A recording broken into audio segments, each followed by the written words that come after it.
Depth of Quran YouTube চ্যানেলের সম্মানিত দর্শক শ্রোতাগণের প্রতি আমার পক্ষ থেকে সালাম। আসসালামু আলাইকুম ওরহমতুল্লাহি ওয়া বারাকাতুহু।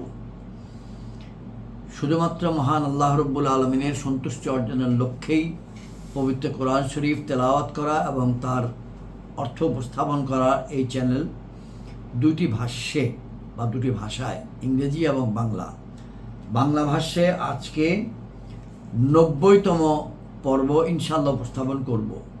আজকের পর্বে আমরা পবিত্র কোরআনের সূরা হুদ 11তম সূরা হুদ এর 100 থেকে 113 নম্বর আয়াত পর্যন্ত তেলাওয়াত করব এবং তার অর্থ উপস্থাপন করব ইনশাআল্লাহ।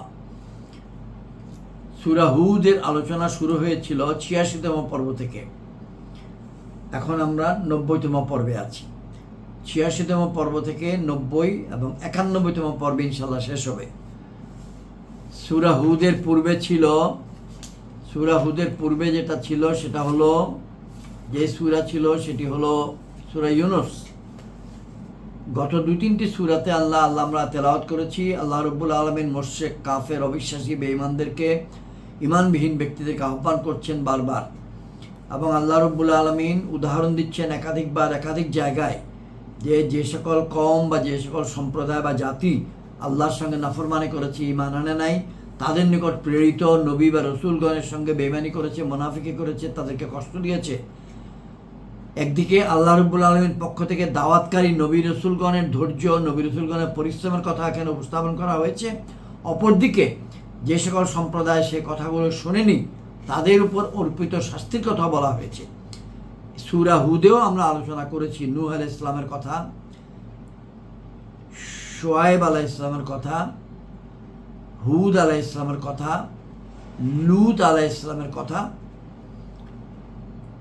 এখন আমরা সাধারণভাবে কিছু ঈমান আনার আহ্বান এবং না আনলে কি শাস্তি হবে তার বর্ণনা আগামী প্রায় 23-24টি আয়াতের মধ্যে ইনশাআল্লাহ পাবো। আজকের তারিখ হচ্ছে জুন মাসের 22 তারিখ 2025 খ্রিস্টাব্দ, আষাঢ় মাসের 8 তারিখ 1432 বাংলা বা বঙ্গাব্দ, এবং 25শে জিলহজ 1446 হিজরি। আমরা সবার আগে দরুদ শরীফ তেলাওয়াত করি। আল্লাহুম্মা সাল্লি আলা মুহাম্মাদিন ওয়া আলা আলি মুহাম্মাদিন কামা সাল্লাইতা আলা ইব্রাহিম ওয়া আলা আলি ইব্রাহিম ইন্নাকা হামিদুম মাজিদ। আল্লাহুম্মা বারিক আলা মুহাম্মাদিন ওয়া আলা আলি মুহাম্মাদিন কামা বারাকতা আলা ইব্রাহিম ওয়া আলা আলি ইব্রাহিম ইন্নাকা হামিদুম মাজিদ। আউযু বিল্লাহি মিনাশ শাইতানির রাজীম। বিসমিল্লাহির রহমানির রহিম। ذلك من أنباء القرآن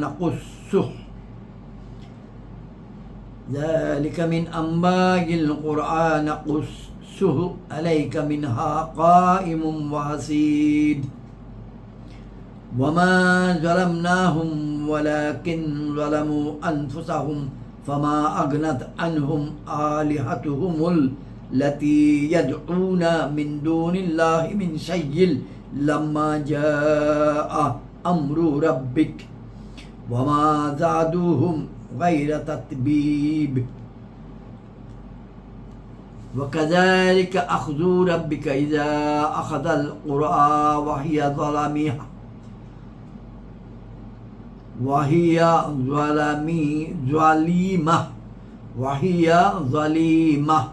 إن أخذه أليم شديد إن في ذلك لآيات لمن خاف عذاب الآخرة ذلك يوم مجموع له الناس وذلك يوم مشهود وما نؤخره إلا لأجل معدود يوم يأتي لا تكلم نفس إلا بإذنه فمنهم شقي وسعيد فأما الذين شقوا ففي النار لهم فيها زفير وشهيق খালিদিনা ফিহা মা দামাতিস সামাওয়াতু ওয়াল আরদু ইল্লা মা শাআ রাব্বুক ইন্না রাব্বাকা ফাআলুল লিমা ইউরিদ وأما الذين سعدوا ففي الجنة خالدين فيها ما دامت السماوات والأرض إلا ما شاء ربك عطاء غير مجذوذ فلا تكن في مرية مما يعبد هؤلاء ما يعبدون إلا كما يعبد آباؤهم من قبل وإنا لموفوهم نصيبهم غير منقوص ولقد آتينا موسى الكتاب فاختلف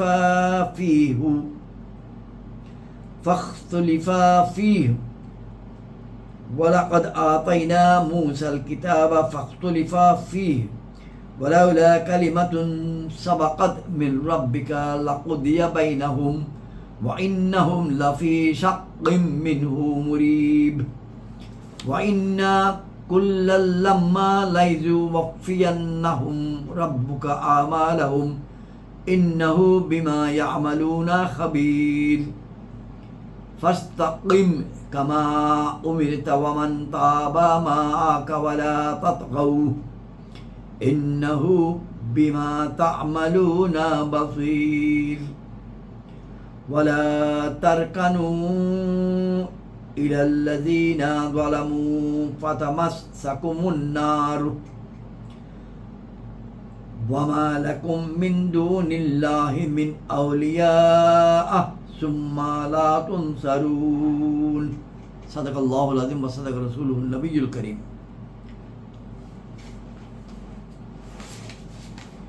100 থেকে 113 নম্বর আয়াত বাংলা অর্থ উপস্থাপন।